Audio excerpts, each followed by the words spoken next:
आज एक्सप्लेनर में हम समझेंगे कि देश में आयोजित हुए G20 सम्मेलन से प्राचीन नालंदा यूनिवर्सिटी का क्या कनेक्शन रहा।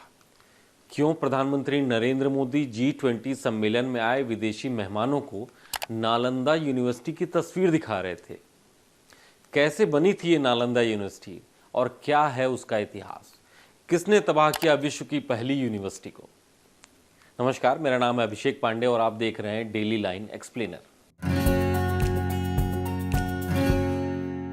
G20 की बैठक में शामिल होने आए तमाम देशों के मेहमानों का भारत में जबरदस्त स्वागत किया गया।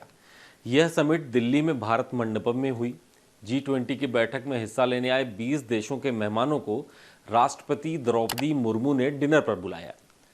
इसमें डिनर में प्रधानमंत्री नरेंद्र मोदी ने सभी मेहमानों का स्वागत किया।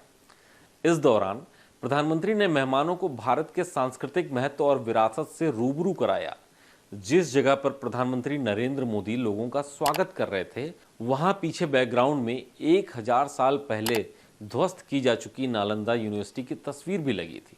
प्रधानमंत्री मोदी ने अमेरिकी राष्ट्रपति जो बाइडेन समेत सभी मेहमानों को इस विश्वविद्यालय की खासियत से रूबरू कराया। प्रधानमंत्री बता रहे थे कि जब दुनिया अंधकार के अंधेरे में डूबी थी, तब भारत पूरे विश्व में ज्ञान का उजाला फैला रहा था। पीएम मोदी ने मेहमानों को बताया कि नालंदा यूनिवर्सिटी दुनिया की पहली आवासीय यूनिवर्सिटी थी, जिसमें पढ़ने के लिए दुनिया भर के स्टूडेंट्स भारत आते थे। प्राचीन नालंदा विश्वविद्यालय की बात करें तो यह 5वीं शताब्दी से 12वीं शताब्दी तक अस्तित्व में थी। इस विश्वविद्यालय के जरिए भारत की प्राचीन विरासत की झलक मिलती है। साथ ही यह विश्वविद्यालय यह भी दर्शाता है कि भारत उस समय कितना विकसित था। बिहार के नालंदा जिले में बने नालंदा विश्वविद्यालय की स्थापना 427 ईस्वी में गुप्त वंश के राजा सम्राट कुमार गुप्त ने की थी। वो एक हिंदू शासक थे, लेकिन उन्होंने उस समय उभर रहे बौद्ध ज्ञान का भी समर्थन किया और यह विश्वविद्यालय उसी का प्रतीक था। इस विश्वविद्यालय को बाद में चलकर महान सम्राट हर्षवर्धन और पाल शासकों का भी संरक्षण मिला। इस विश्वविद्यालय को दुनिया का पहला आवासीय विश्वविद्यालय माना जाता है। इसमें विभिन्न विषयों की 90 लाख से ज्यादा किताबें हुआ करती थीं।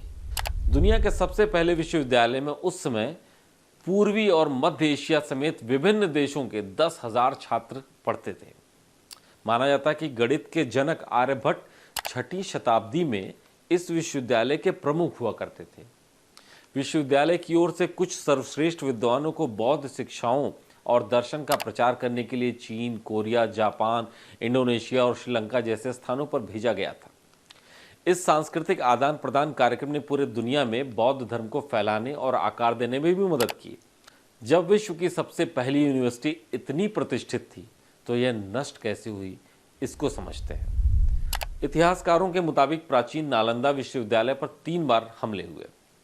तीसरा हमला सबसे ज्यादा प्रभावशाली था।